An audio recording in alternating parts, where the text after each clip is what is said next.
c'était une journée donc, de présentation de réalisation annuelle, donc de la première année de notre plan stratégique qui a été mis en place en 2023 et qui devra se terminer en 2027. Comme vous l'avez vu, ce sont des réalisations qui se sont centrées donc, sur les 4 provinces, à savoir Muyinga, Kirundo, Rumongue et Rutana. Ce sont des activités aussi qui cadrent avec les objectifs ou les domaines d'intervention de notre organisation, à savoir l'agriculture et la sécurité alimentaire, la protection de l'enfant et lutter contre la malnutrition, l'autonomisation sociale et le relèvement économique des femmes, la consolidation de la paix et la cohésion sociale et l'environnement et résilience communautaire. Comme vous l'avez vu, on a fait le tour donc, de toutes les réalisations à travers les différentes communes. Je dois vous dire qu'à Muyinga et à Kirundo, c'est là où nous avons concentré beaucoup d'efforts. C'est un réseau d'enfants qui était consistant donc, dans partenaires. Par exemple, 9 communes sur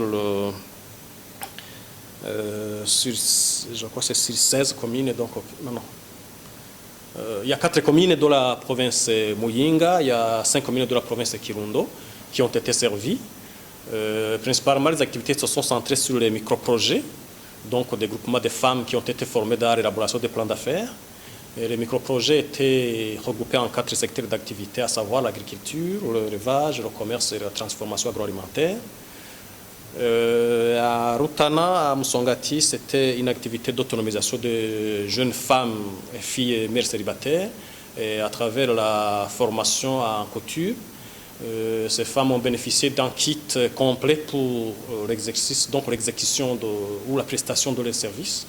Il y a déjà, aujourd'hui, nous avons déjà signé un contrat avec la direction communale de l'enseignement à Musongati pour l'approvisionnement des uniformes qui sont confectionnés par ces bénéficiaires. Et à Rumongue, on s'est concentré beaucoup sur la lutte contre la malnutrition. Je dois signaler qu'au moins 37 groupes de sécurité alimentaire et nutritionnelle ont été mis en place et formés aussi. Il y a 37 facilitateurs qui ont été mis en place sur toutes les collines des communes de Urambi et Wuyengero. Il y a les plans d'action collinaire sur toutes les communes qui ont été élaborés.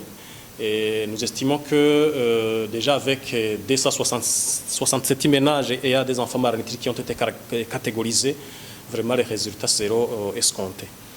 À Butihinda, il y a une particularité en plus de groupements qui se sont lancés dans l'élevage des chèvres. Il y a aussi un projet Bakureneza qui concentre beaucoup d'efforts sur le phénomène des enfants en situation de la rue.